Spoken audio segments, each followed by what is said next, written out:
Muito bom dia. Estamos de volta, estamos no ar com mais uma edição do programa Raio X. E hoje nós temos um convidado especial. Eu posso dizer que esse cara é meu amigo. O Diego faz, todo mundo é amigo do Diego. Todo mundo é amigo do Diego. Mas esse aqui eu posso dizer que o cara é meu amigo e eu vou falar isso, né? Que ele começou cedo também. A minha primeira campanha eleitoral lá entre 14 e 15 anos de idade, eu fiz esse cara para vereador em Porto Alegre. Eu quero agradecer hoje a presença e apresentar vocês não, né? No Raio X, foi deputado estadual, foi deputado federal, foi vereador, foi secretário de obras, nosso amigo Maurício Zedrick. Eu aprendi a falar teu nome, Maurício. Pois é, o Arthur aprendeu num tempo onde o nome, a forma com que a gente apresentava, era muito importante, porque era um a um. A rede social não tinha importância que tinha hoje. E o mais legal disso tudo é que naquela campanha que o Arthur estava falando que começou, é uma campanha onde cada um era um pouco vereador. E o Arthur também foi vereador comigo. A gente conseguiu fazer muita coisa legal aqui em Porto Alegre. E agora, antes de começar o programa, a gente estava trocando ideias, revivendo essas memórias que são muito legais e que eu espero poder compartilhar com cada um de vocês daquilo que nos honra, o aprendizado, os tombos, as quedas, mas sobretudo a força de vontade de continuar. E ver tu aqui hoje, para mim, é um exemplo de um cara que tem sucesso, ama o que faz e está se dedicando muito à comunicação e a mostrar um novo tempo de levar informação de qualidade para nós, para quem nos acompanha. Sabe, eu digo para todo mundo que todo mundo tinha que militar num partido político, todo mundo tinha que fazer uma campanha eleitoral e quem gostar pode concorrer, né? Também acho que deveria ser. E eu lembro quando eu deixei de militar num partido político, que eu aprendi muito, eu fui procurar o Maurício e fui lá agradecer. E aí o Maurício olhou para mim, tem certeza? Eu disse, não, tenho, Maurício. E muita gente tentou nos dividir. Muita gente tentando dividir. Esse negócio de divisão, de direita, esquerda, os que gostam de água, os que gostam de Coca-Cola, já existe há muito tempo.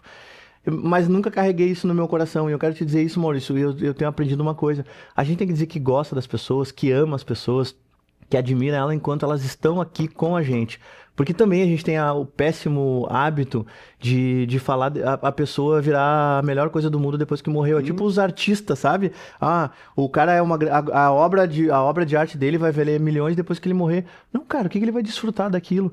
E aí eu quero te dizer isso, cara. Eu quero te agradecer pela aquela oportunidade, daquela campanha de poder essa campanha nós vamos falar sobre ela. Eu acho que ela foi a última que tu podia dar boné. É os brindes Os eleitorais, brindes da copo, né? Tu lembra que tinha Tinha um camisa? copinho em vários lugares que a gente visita, alguém faz questão de exibir o copinho que ainda tem em casa. Que era um copinho que a gente também tinha por senador Zambiase na campanha dele. Sim. E que, cara, tem coisas que são incríveis. E essa experiência que a gente pôde ter de conviver com a política, uma política raiz, aquela que entra na vida das pessoas, que participa, que compartilha, que conhece os desejos e as frustrações. O meu maior orgulho era uma campanha que nós fizemos aqui, Arthur, em 2008. Eu visitei a casa, tu talvez deva lembrar da Dona Bruna, uma senhora muito carente, moradora lá da Vila Asa Branca, e ela mantinha na parede em 2008 um calendário que a gente tinha da minha primeira eleição em 2000. Por quê? Porque ali tinha uma assinatura assim, um beijo do Maurício. E aquilo para ela era o maior prêmio, a maior conquista que ela tinha. De dizer que tinha alguém que ela podia contar na boa e na ruim. Então, a política é feita de laços. E a gente aprendeu a fazer política de um jeito carinhoso com as pessoas. E essa individualidade que a gente tem visto, tem vivido... Eu estou há horas para escrever sobre um vídeo que eu assisti da sucessão de uma avó em pé sobre uma pedra, uma figura da avó numa pedra, a filha dela em outra pedra, e a geração seguinte, a filha dessa outra mulher, escolhendo entre dar uma pedra para a filha ou dar uma coroa de flores. E ela escolheu dar coroa de flores. Isso é o que a gente tem visto na sociedade. O processo geracional tem mostrado o seguinte: eu quero dar muito mais amor do que eu recebi. Só que esse muito mais amor, e tu tá nas vésperas de se tornar pai. Muito mais amor, e só o amor, ele não faz com que a pessoa esteja preparada para os grandes desafios. A gente tem visto uma sociedade que tem depressão, uma sociedade isolacionista, uma sociedade que não aprendeu a se comunicar na vida real. fala pelos likes, fala pelos comentários, se esconde através das redes sociais, ou às vezes quer se mostrar demais sobre elas. Mas a vida real a gente está deixando passar. E é muito legal ouvir isso de ti, porque isso é um amadurecimento. Eu também percebi, com as oportunidades que a vida me deu, de ter sido muito dedicado à política, eu deixei, por opção, de priorizar aquilo que hoje eu tenho por completo. Família, dedicação à casa, aos cuidados, à vida real.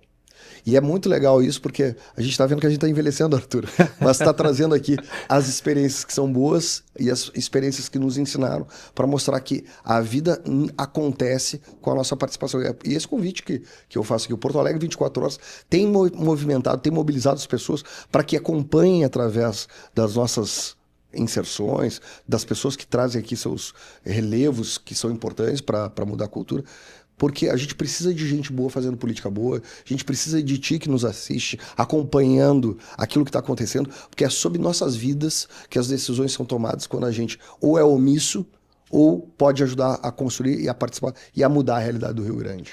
Maurício, a tua primeira eleição lá em 2000, eu lembro, e para mim foi uma... Eu escolhi até a faculdade que eu fiz de publicidade, fazendo uma campanha. Então, por isso que eu te digo que eu sou muito grato a esse tempo. E lá em 2000, a gente tinha um reflexo de sociedade completamente diferente do que é hoje. Quando só para vocês saberem, tá? A primeira eleição do Maurício não deu. O Maurício fez 2.500 e alguma coisa. 2.496 votos, tinha 19 anos. Uma eleição que me ensinou muito.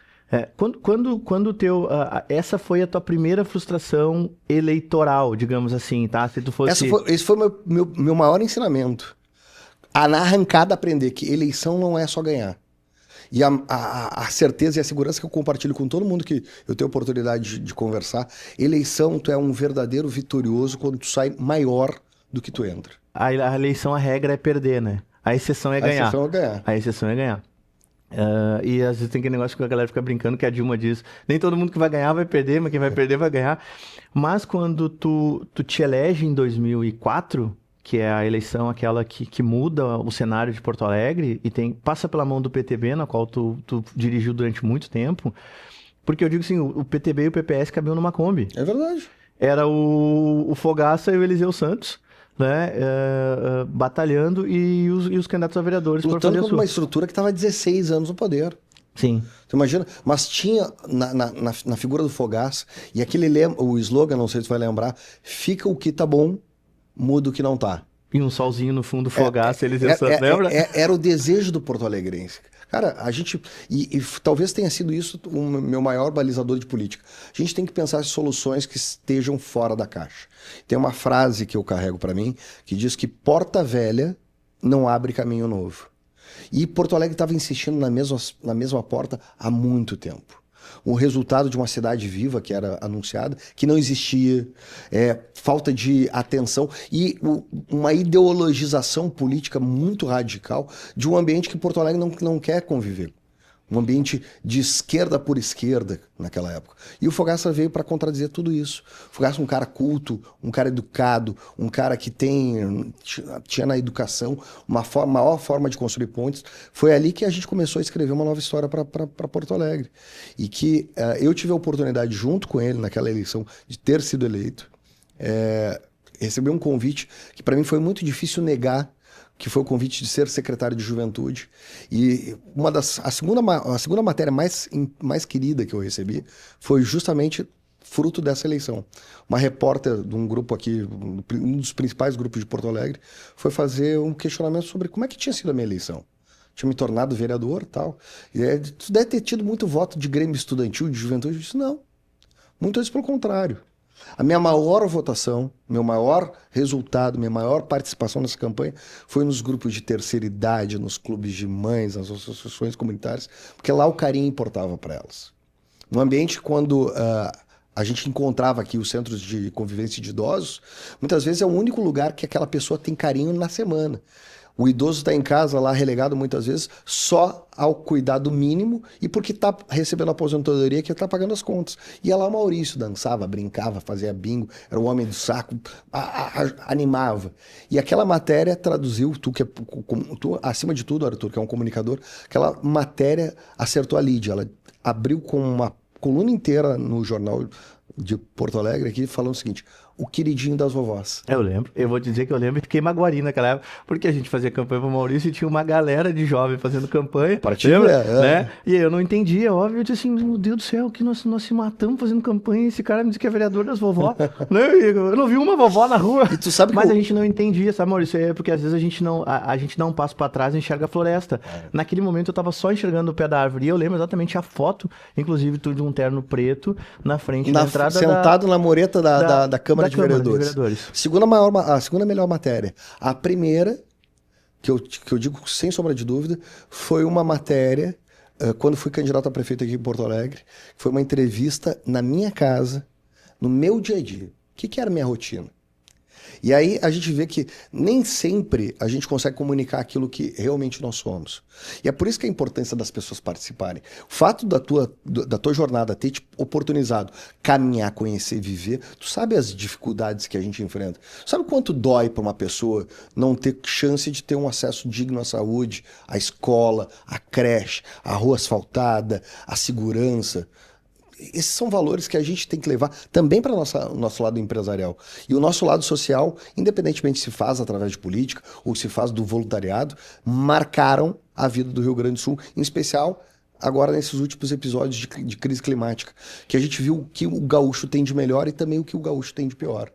Gente séria, contribuindo, ajudando, abrindo mão de tudo para ajudar o próximo, e outros vendo isso como uma oportunidade para ganhar dinheiro, para assaltar residências que estavam vazias. Vender água no dobro. No dobro do valor. Aumentar o preço. Tudo isso, velho. Não é nem aumentar, né? Os caras triplicavam a água, né, cara? Que é uma coisa...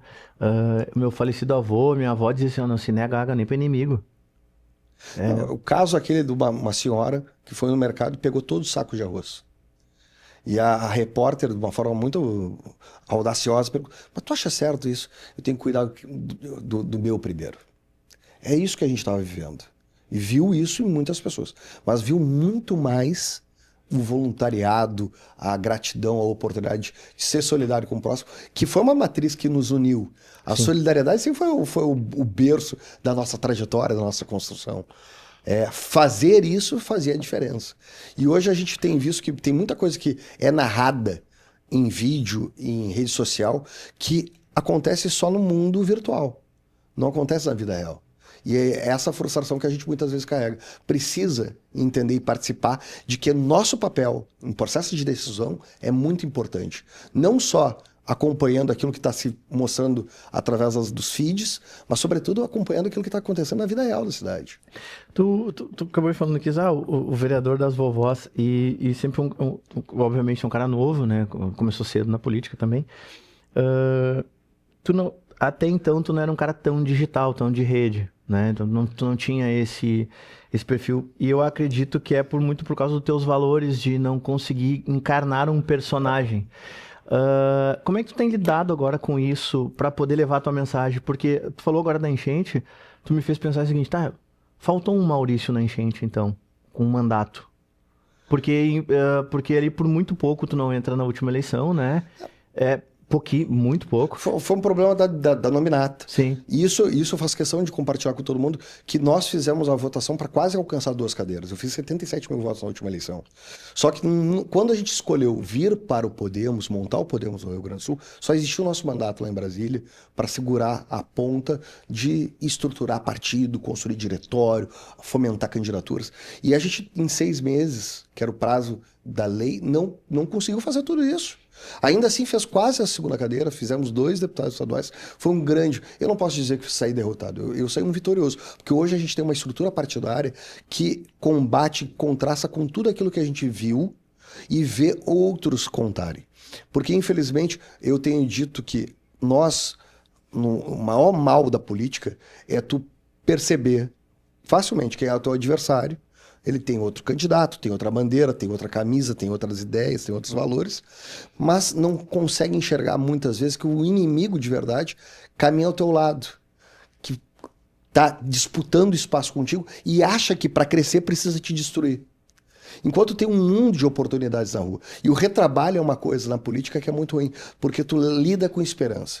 Tu tirar a esperança de uma pessoa e dizer o seguinte, vem comigo que a esperança é outra, tu tem que reconquistar isso, é uma perda de tempo muito grande. Podemos estabelecer uma marca aqui para quem acompanha, onde cada um ajuda o outro a crescer. Quem está na frente puxa quem está atrás, quem está atrás empurra quem não está na frente.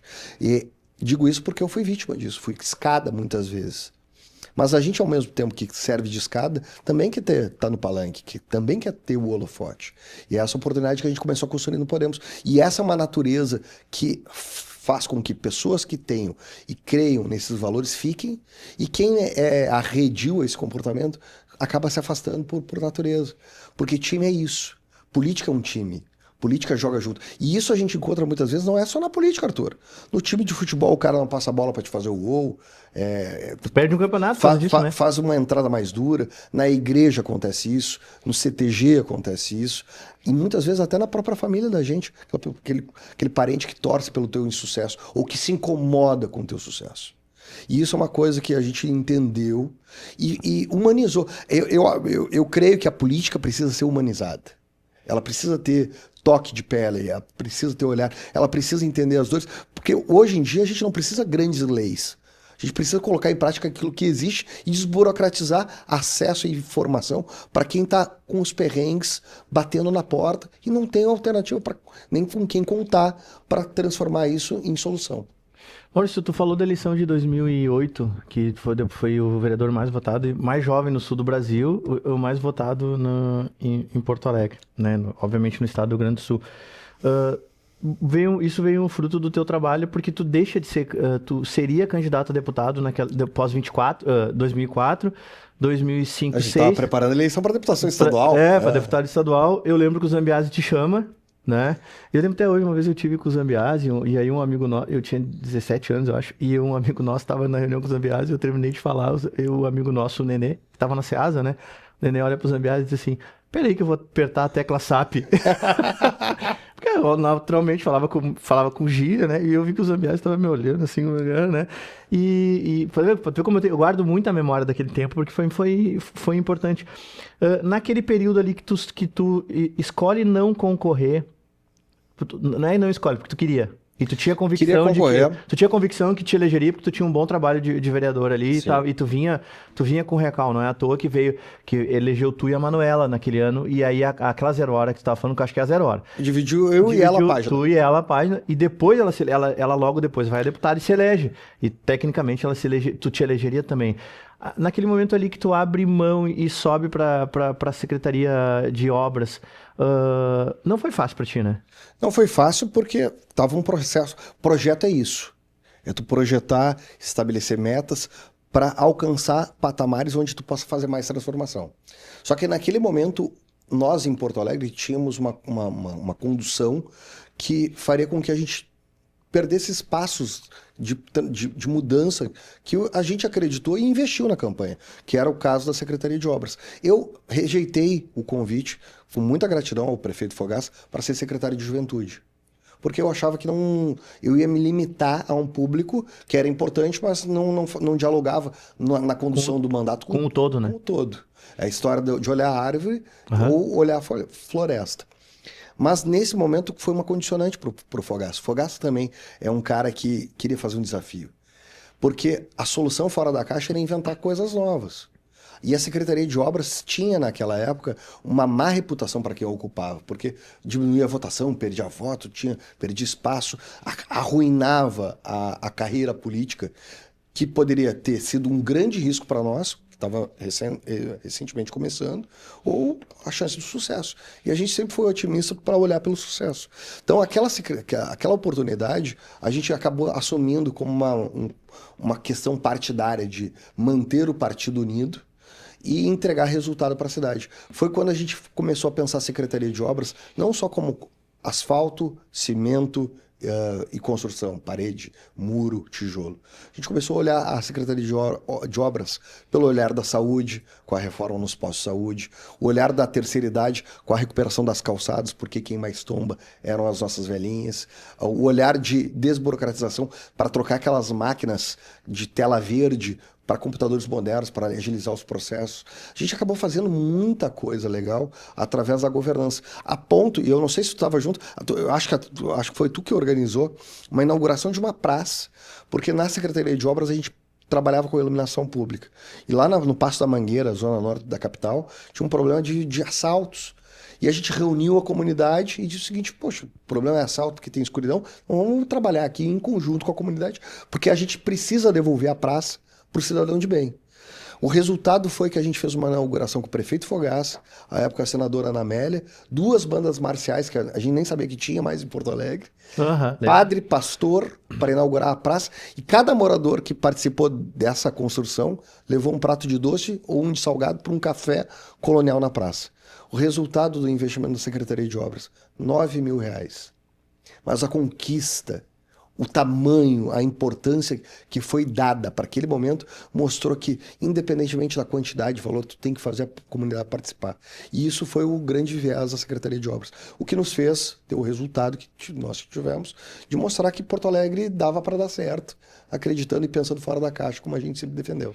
Vamos chamar um intervalo comercial e eu vou contar uma história para vocês, do que o Maurício falou da Prata.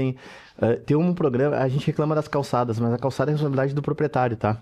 E eu aprendi isso lá na Secretaria de Obras, sendo estagiário na Smov, e hoje o meu escritório, onde eu trabalho, eu enxergo aquele prédio, eu aponto às vezes pra minha equipe e digo assim, ó, ali eu fui estagiário naquele prédio e eu vi aquele prédio do novo que está sendo construído, o Trend, do outro lado ali, na Ipiranga. Eu vou contar uma história para vocês, nós vamos falar sobre o programa Calçada Legal que o Maurício criou, porque as idosas caíam no centro, e eu vou contar uma história que quando eu estava com uma equipe de estagiário, a gente passou na frente de um treme-treme aqui no centro, e os guris, tu vai entrar aí? Eu digo, claro, os caras pagam imposto também, a calçada é deles. Intervalo comercial e já voltamos para contar essa história aí.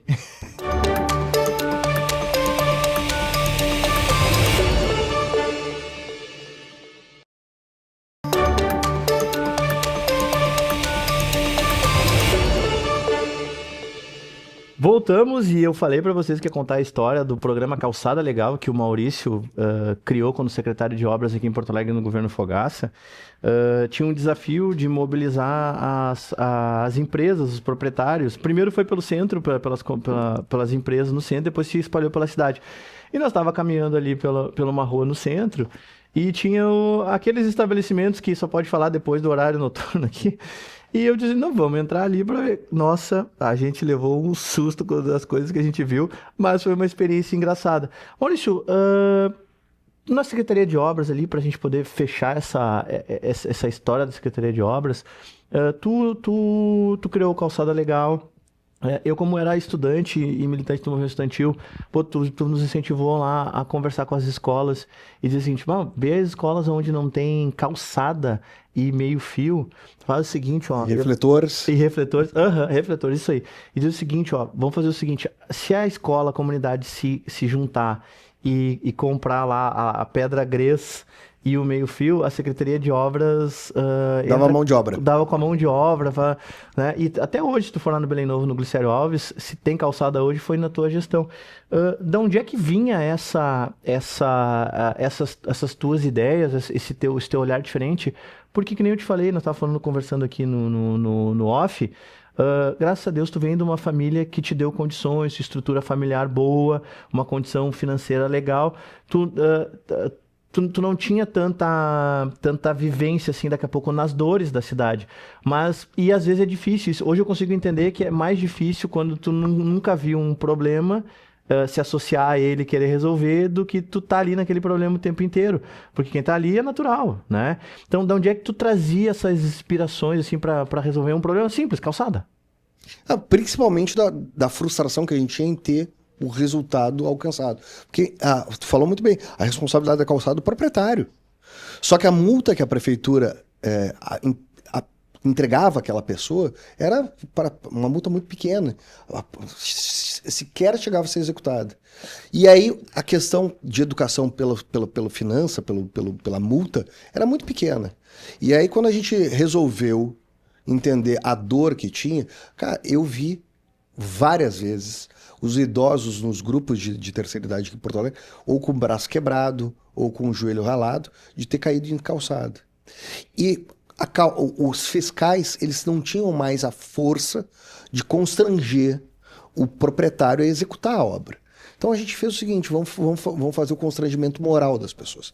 Foi quando a gente reuniu aquelas gurias de 60, 70, 80 anos, fez uma camiseta calçada legal e colocou elas a visitar o comércio. E elas pediam para falar com o proprietário, com o gerente. E o jeito era um jeito muito legal de abordagem, que ela dizia, filho, eu vim aqui hoje te pedir uma coisa. Eu que caio na calçada. Quando a tua calçada não tá legal, sou eu que sofro prejuízo disso. Tá aqui o fiscal da prefeitura, uma multa que pode ser de R$ 1.500, mas tá aqui o meu pedido para ti poder fazer a correção disso. A vergonha moral daqueles empresários, dos empreendedores, que relegavam a calçada com uma obrigação, quase que fosse da prefeitura, na semana seguinte eles estavam recuperando a calçada. Na semana seguinte eles colocavam um adesivo da campanha legal no estabelecimento comercial para mostrar o seguinte, eu fiz parte de uma mudança. E isso fez não só com a questão da calçada, mas isso a gente fazia também com a pavimentação. Quantas foram as demandas através do orçamento participativo, através da recuperação de vias, que a gente conseguia ouvir as pessoas, entender o seu papel de ajudar na obra, fiscalizar, cuidar da cidade para preservar conquistas. E uma cartinha, eu recebi uma cartinha na Secretaria de Obras dizendo, secretário, quero te agradecer, que agora chegou o calçamento na minha rua. Hoje eu não tenho que conviver com o pó do verão, nem o barro do inverno. Sobrou tempo para ir no baile. Sobrou tempo para cuidar das minhas coisas, para fazer minhas costuras, para pintar minha casa. Olha a conquista que a gente está entregando. Que foi uma grande força motriz que o Fogaça tinha estabelecido, que era a governança. Juntar a sociedade com o poder público, que é o que eu acho que está faltando hoje. Sabe, Maurício, agora, e a última vez da Secretaria de Obras, que a Secretaria de Obras, para mim, foi um laboratório social de ver gente, de resolver problema, de impactar a vida de verdade, sim, das pessoas. Porque às vezes, não, é só um asfalto. Cara, só um asfalto para quem bota sacola nos pés, não dá para dizer que é só um asfalto, né? Não, acesso para cadeirante, cara. Quantas são as vilas que tinham barro no chão? O cadeirante não conseguia sair, quando saía carregado. Olha a indignidade que é para uma pessoa como essa, que tem essas limitações, tem que passar por isso. Eu lembro assim, por mais que tu não fosse um político digital, né, que agora tu foi te adaptando e levando a tua mensagem, e quem te conhece, quem teve a oportunidade de conviver contigo, sabe que do jeito que tu tá falando ali é do teu jeito, né, alguém que te transforma. Não é alguém que diz pra tu, uma coisa ou outra, diz, daqui a pouco coloca tal palavra de tal jeito, faz tal expressão, isso é natural pra correção, pra ter uma entrega boa no teu vídeo, porque o algoritmo ajuda, mas tu é tu, dá pra ver, quem te conhece consegue perceber isso. Mas tem uma coisa que eu lembro também, nesse tempo da Secretaria de Obras, que foi muito legal, que tu ia uma vez por semana ou 2 vezes por semana na Rádio Farroupilha. Na Rádio Farroupilha. Sabe quem é que me mandou uma mensagem esses dias disse que me assistiu na TV? O Gugu. Ele mandou assim, cara, tá demais esse programa de vocês aí, muito legal, pô, parabéns, não sei o quê. E aí eu printei e mandei pro Diego. O Diego disse assim, cara, eu sou trifã do Gugu, olha o que ele escreveu pra nós. E esse dia eu tava com a Carol, e aí eu disse pra Carol assim, tem um negócio que eu fiz com o Maurício, que eu tenho uma foto em cima de uma Kombi de som, que era assim, como o Maurício era secretário de obras no período eleitoral, ele não podia fazer campanha durante aquele período, porque era um período mais longo de campo, tirava férias pra fazer, era lembra? 90 dias. Era 90 dias, então tu fazia ali, fora do horário de expediente, depois tirava férias pra fazer a campanha. Eu disse, quando o Maurício tirava férias pra fazer campanha, a gente criou a Kombi do Passa Lá. Passa Lá Esmove. Tu lembra? Porque antes tu ia pra Rádio Farroupilha e falava do Passa Lá da Esmove. Tu coletava as demandas. Daquele tempo ali, o que mais te impactou de demanda, assim, que tu consegue lembrar, assim, tipo assim, que veio, não era tu, mas tu conseguiu resolver no governo, assim, tirando obra, porque obra às vezes é muito frio, né?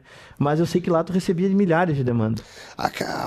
As demandas sempre que mais mexem com nossa condição de ser humano, sabe?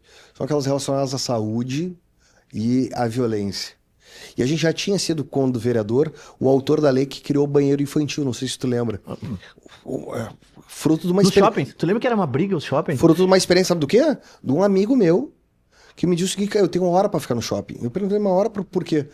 Porque a minha filha, ele separado, a minha filha, a hora que precisa ir no banheiro, eu não tenho coragem de levar ela no banheiro masculino. Pela condição da exposição dos mictórios, pelo ambiente. Não é pra ela entrar ali. E eu também não dou a liberdade de nenhuma outra mulher levar ela no banheiro feminino. Então eu fico até a hora que ela tem que ir no banheiro, vou pra casa depois. E aí foi, tá errado, vamos fazer um banheiro familiar. O banheiro infantil foi uma das... Nós fomos pioneiros isso aqui no Rio Grande do Sul e um dos pioneiros no Brasil também. Desde aquela época da militância nessa questão das causas da juventude, da criança. E acho que as ações mais... Chegava a pedido de todo o Rio Grande do Sul.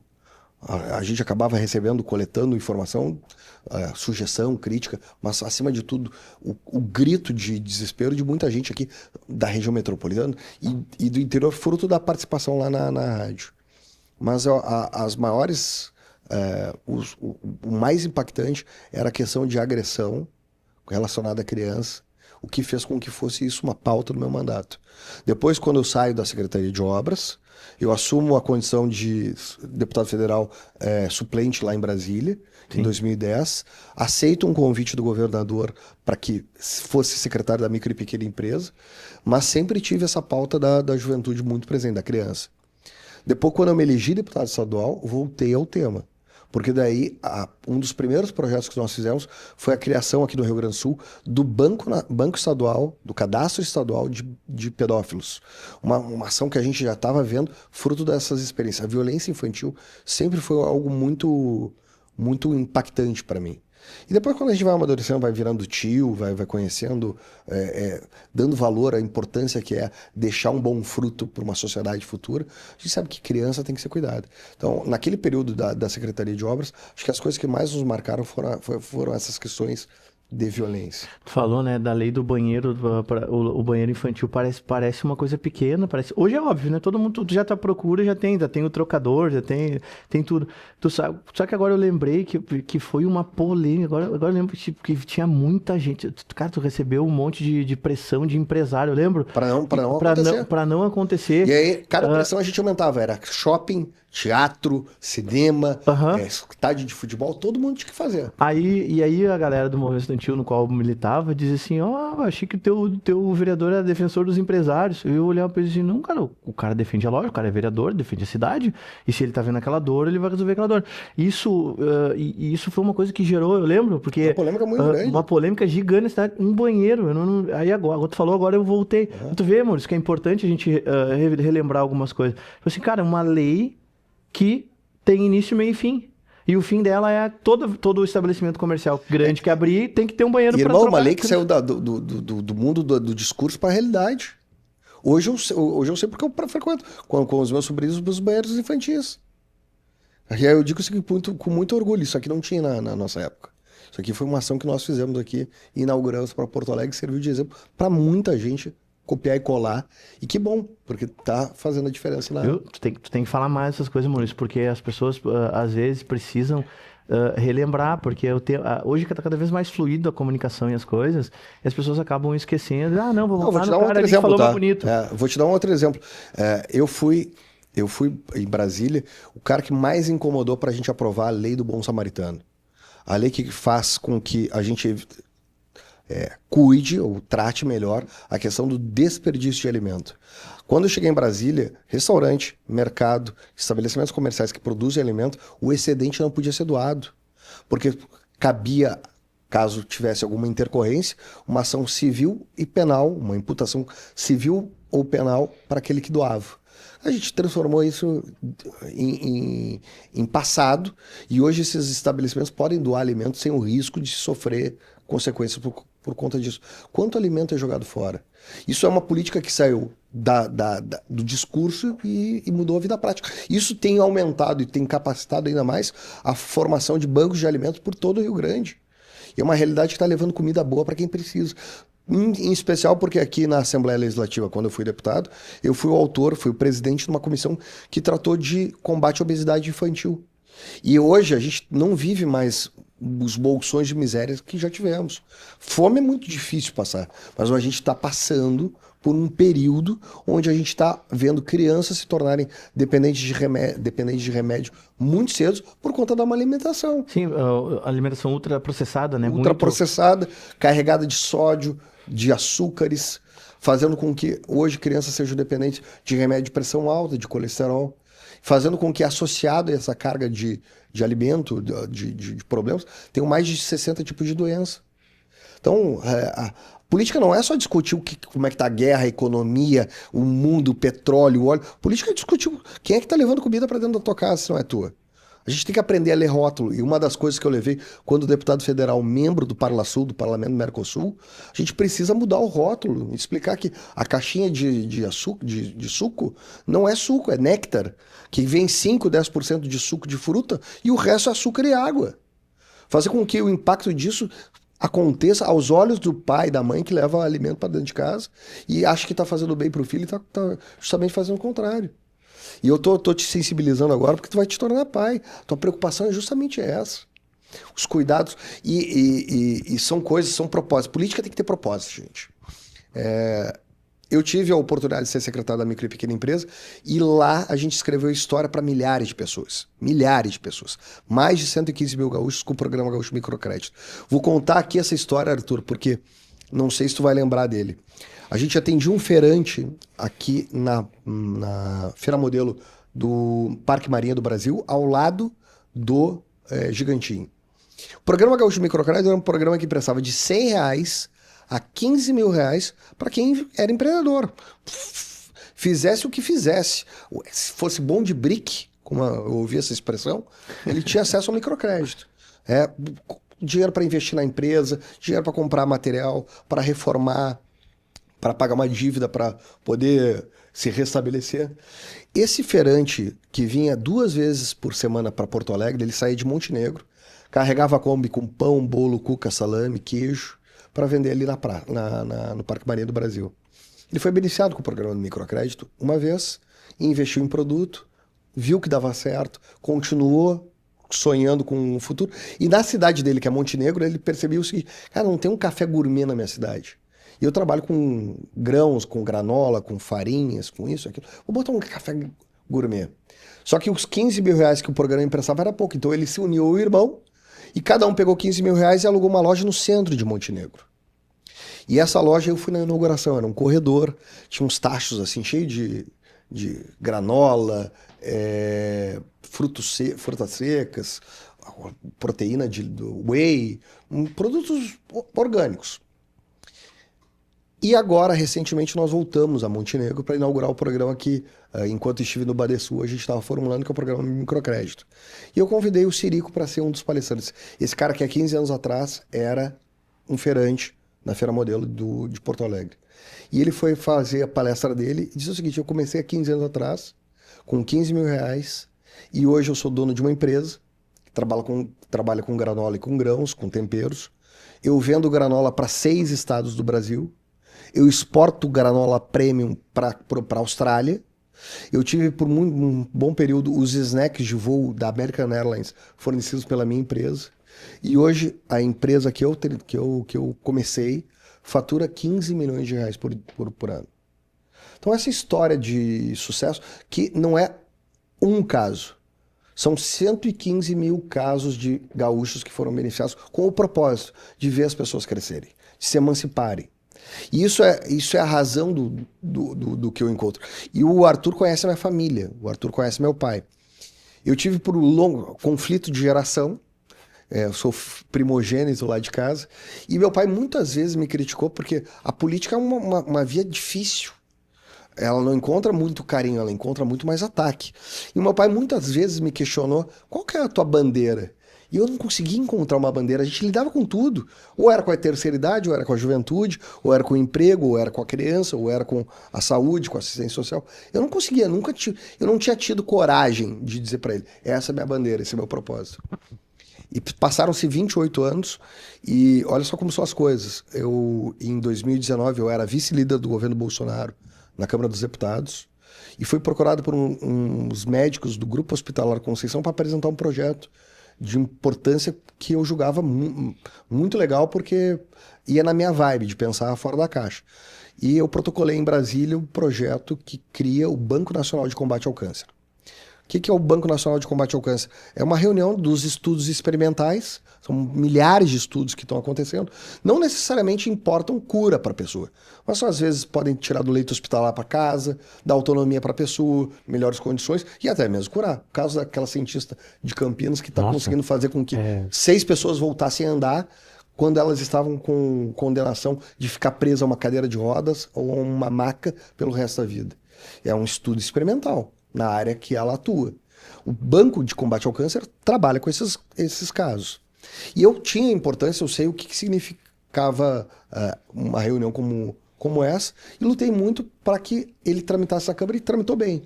Até quando eu saí de Brasília e ele foi engavetado numa das gavetas lá do Senado Federal. E aí eu percebi o seguinte, eu não tenho mais medo, receio de compartilhar com meu pai com a minha bandeira. Porque a gente aprende com a nossa dor.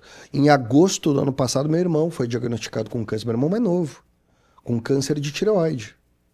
E aí a gente viu o impacto que tem a doença na vida da gente. E meu pai, eu tinha visto ele chorar uma vez só, quando a minha avó tinha falecido. Eu vi ele se destruir com o anúncio de câncer pro Felipe, que é médico, conhece a gravidade, mas ele não estava preocupado com a saúde dele, estava preocupado com o filho, com o Vini, que fez 4 aninhos, com a casa, com as coisas que ele estava fazendo. Com a família? Com a família. E aí eu disse o seguinte, hoje eu sei qual que é o meu propósito dessa pré-candidatura a retornar a Brasília como deputado federal. Meu propósito é fazer com que esse projeto saia da gaveta do Senado, porque lá a gente combate a grande indústria, que não tem interesse nisso. Tem quem tem interesse em não levar cura. Tem quem tem interesse em vender tratamento. Um amigo nosso, um amigo em comum, meu e teu, tem o caso da esposa estar com câncer. A primeira dose, que não foi aprovada pelo plano de saúde, custou R$50 mil o tratamento da quimioterapia. E isso a gente não pode mais permitir. Se tem estudos que estão dando resultado, a gente tem que descobrir. Meu propósito, e disse isso para o meu pai, meu propósito é voltar para Brasília para fazer esse projeto acontecer. Porque eu vivi essa dor. E a política é feita de dores, mas é feita muito mais de sorrisos. Quando a gente consegue alcançar, quando a gente consegue vencer um patamar. E dizer o seguinte, bati muito tempo nessa parede, mas ali em cima está a solução, é para lá que eu vou. E é isso que a gente tem reunido. Pessoas que tenham esses mesmos valores e que estejam dispostas a fazer a diferença.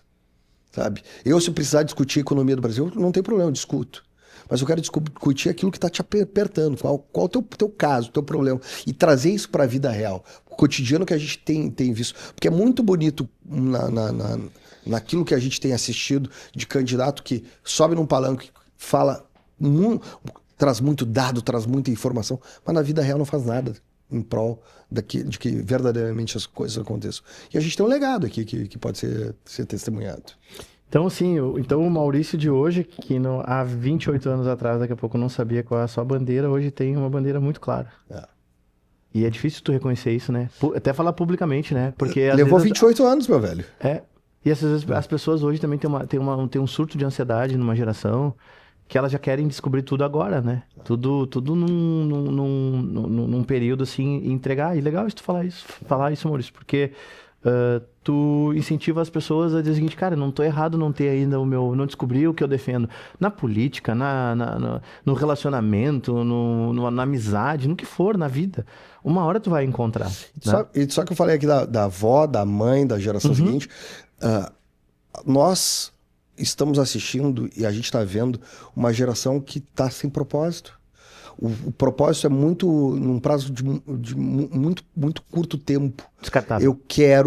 Eu quero trabalhar para conquistar meu celular. Eu quero trabalhar para fazer uma viagem.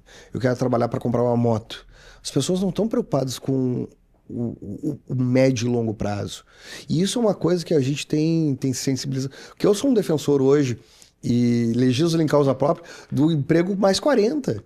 Quantas são as pessoas que hoje estão com mais de 40 anos que não conseguem se reinserir no mercado de trabalho? Cara, vai no mercado e vai ser atendido por um jovem. Muitas vezes não tem a troca de olhar, não tem o bom dia, boa tarde, boa noite. As pessoas ficam angustiadas quando não conseguem fazer o Pix ou então pagar passar o cartão. E o cara ou da então fila lá digitar, tá brabo, o ou cara então tá... digitar o CPF para nota fiscal. Em compensação, seja atendido por uma pessoa de mais idade. Pode não ter a mesma agilidade que o jovem. Cara, mas é um atendimento completamente diferente. E o empresariado precisa notar isso. Porque a minha esposa veio ver esses tempos me dizer, eu prefiro agora ir no mercado na hora de manhã lá, que o público é mais velho que está no caixa, porque pelo menos a gente se sente bem recebido, bem tratado.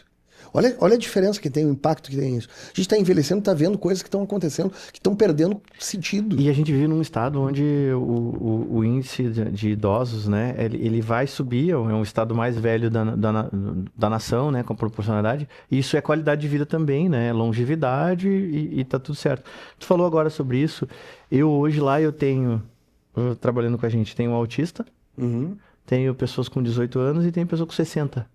Equilibrando, porque o mercado da comunicação, por vezes, ele é um pouco etário. Não é porque o cara é jovem, ou o recém saiu da faculdade, ele sabe tudo, ele é mais tecnológico. Esses tempos eu tava precisei um negócio no banco, e liguei pro Santander, E eu tava com uma certa dificuldade, e eu vi que a moça que me atendeu, ela não desligou, não mutou. E aí eu pelo tom da voz, eu achei que ela é mais velha. E aí veio alguém do lado orientando, com muita educação, não sei o que. Ela voltou. Senhor Arthur, não sei o que, tá, é assim assado, desculpe a demora, não sei o que. Não, tudo bem, muito obrigado. Só uma curiosidade, tá em treinamento? Ela, sim, tô em treinamento. Eu disse, não, tá bem, parabéns aí e boa sorte. Pode me avaliar? Pode. Eu fui lá e dei 10 pra ela.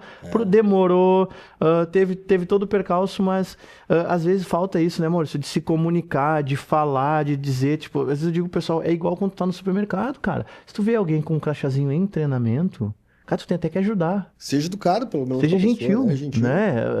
A gentileza, tal.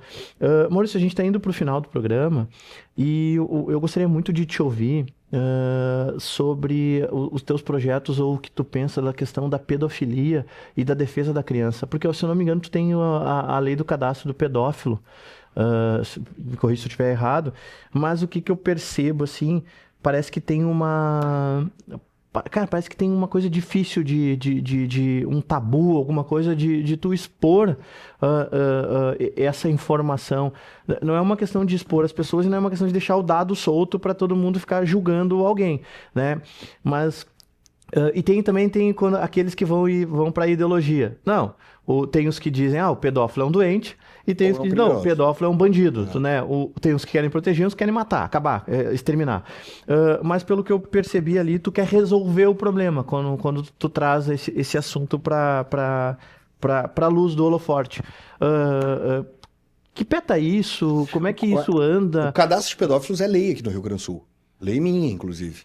A gente tem que vencer muitas discussões na Assembleia, na Comissão de Constituição e Justiça, sobre justamente essa questão de privacidade. Mas, efetivamente, o que acontece? Quando a gente coloca no cadastro de pedófilo, é uma pessoa que já está condenada, ela é conhecida por processo e tem a imputação de responder pelo crime que cometeu. E não tem coisa mais horrenda, mais bárbara do que o crime contra uma criança. Ter que assistir uma imagem de um adulto que tem 200, 300 mil cópias de várias crianças no computador, em condição de exploração sexual, de abuso, tocando intimidade, ou assediando de uma forma horrenda, porque não é uma cicatriz de pele, Arthur, é uma cicatriz de alma. Essa criança nunca mais vai se corrigir. Ela vai conviver com isso pro resto da vida. Algumas têm o poder de blindar isso psicologicamente, superam, né? De apagar isso. Sabe? Cria um hiato, mas efetivamente esse é o tipo de crime que nós não aceitamos. Ele é tão grave que na cadeia não se respeita. E infelizmente a gente tem que reconhecer que a lei da cadeia muitas vezes é muito mais efetiva do que a lei dos homens, a lei brasileira. Então, quando a gente nasceu com esse projeto tinha um princípio: colocar a cara desse vagabundo, desse monstro que fez uma atrocidade com uma criança. Como é nos Estados Unidos, quando tu tá num local, tu georreferencia a tua posição e indica todos aqueles que têm condenação por crime sexual contra crianças, até porque tem uma vedação para que eles cheguem perto de praças, parques, restaurantes que atendem público infantil, escolas. Lá dá a cara, dá o carro, dá o telefone que usa, dá a tatuagem que tem, para que a comunidade possa proteger os seus filhos.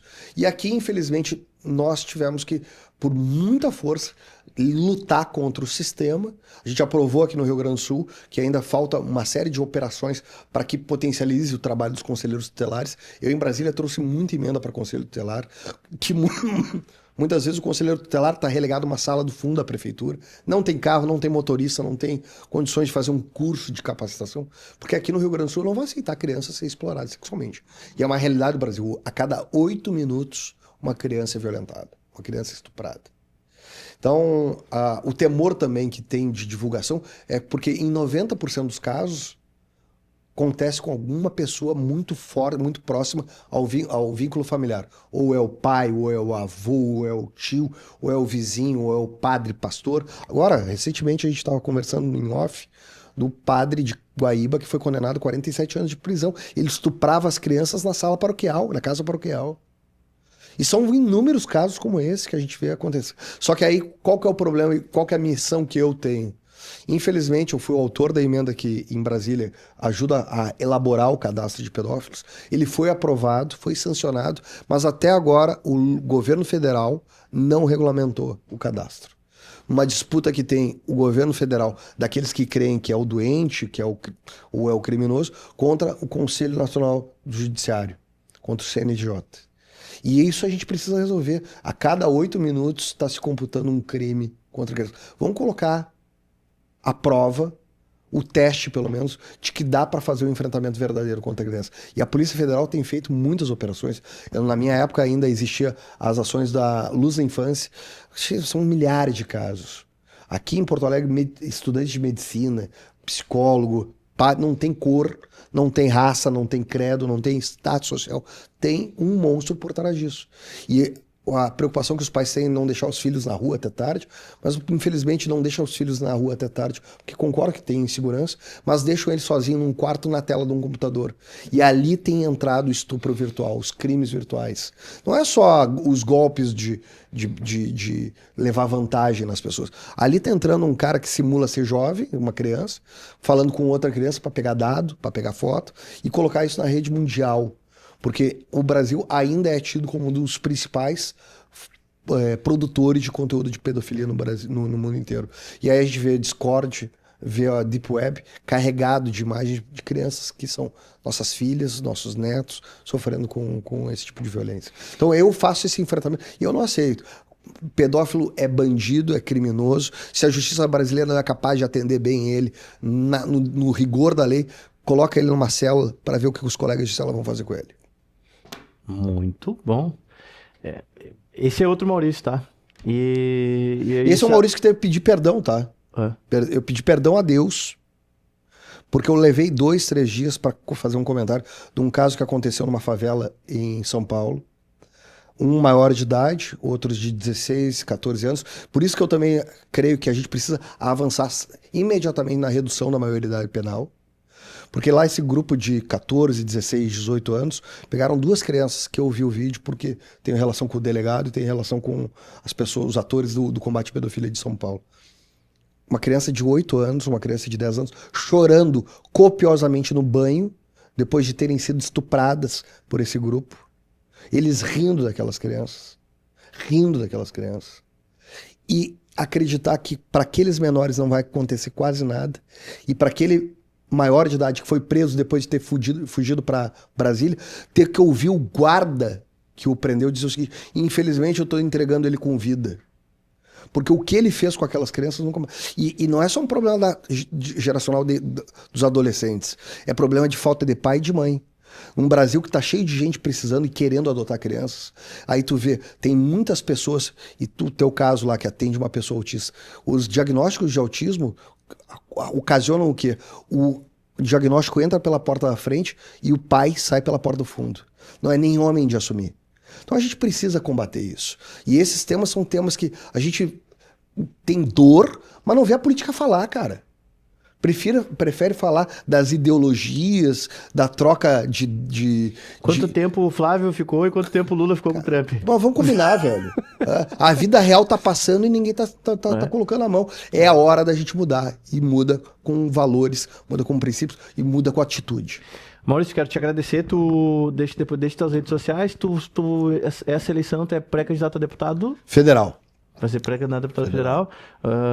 E eu quero te agradecer o teu tempo aí, porque tua agenda tá bem... Que bom que tua agenda tá apertada.